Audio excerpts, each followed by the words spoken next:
Le but d'STP Electronics, c'est de concevoir et de réaliser des outillages pour les sous-traitants dans le domaine de la carte électronique et des grosses activités qu'on appelle EMS comme Sagem, Johnson Control ou d'autres activités de ce type-là. Et donc Inspectoscan est né d'une réflexion que nous avons eue parce qu'on trouve beaucoup de systèmes, ce qu'on appelle de l'AOI, c'est-à-dire de l'inspection automatique. Et après, on trouve beaucoup de contrôle visuel sous binoculaire. Et entre les deux, il y avait une niche qui, je dirais, qui serait de l'aide au contrôle opérateur, d'où est né Inspectoscan. C'est-à-dire qu'on prend une première carte qu'on qualifie comme bonne, et ensuite on va simplement la comparer par rapport aux cartes d'analyse. Donc en fait, c'est le seul produit français qui a été développé là-dessus, et qui a été développé en 6 mois.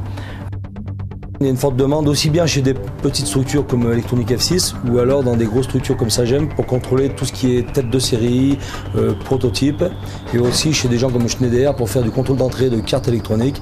Et ils font, grâce à Inspectoscan, ils pourront faire des prélèvements de cartes pour contrôler quelques cartes par rapport à une carte de référence qui a été créée.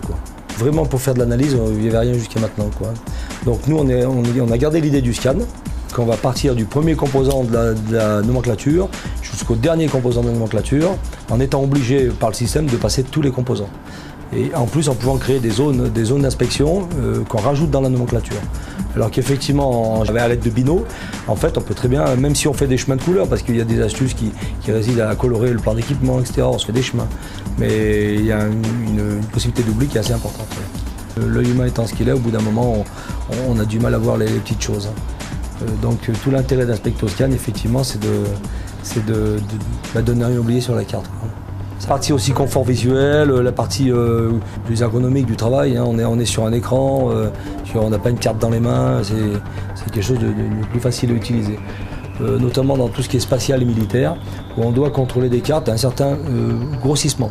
Donc ça, quand on contrôle à la Bino, on va contrôler toujours avec un même grossissement, et bon, la personne ne va pas forcément penser à venir changer les grossissements.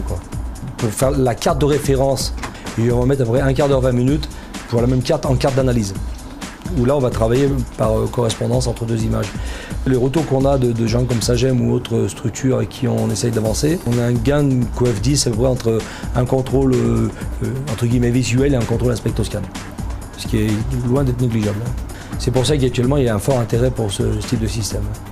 Côté je risque pas d'oublier des composants, et côté je travaille un peu plus vite. Et ensuite donc on garde en mémoire dans le système toutes les cartes d'analyse, et on peut sortir un rapport de contrôle très facilement quand on veut pour revenir sur les analyses qui ont été faites.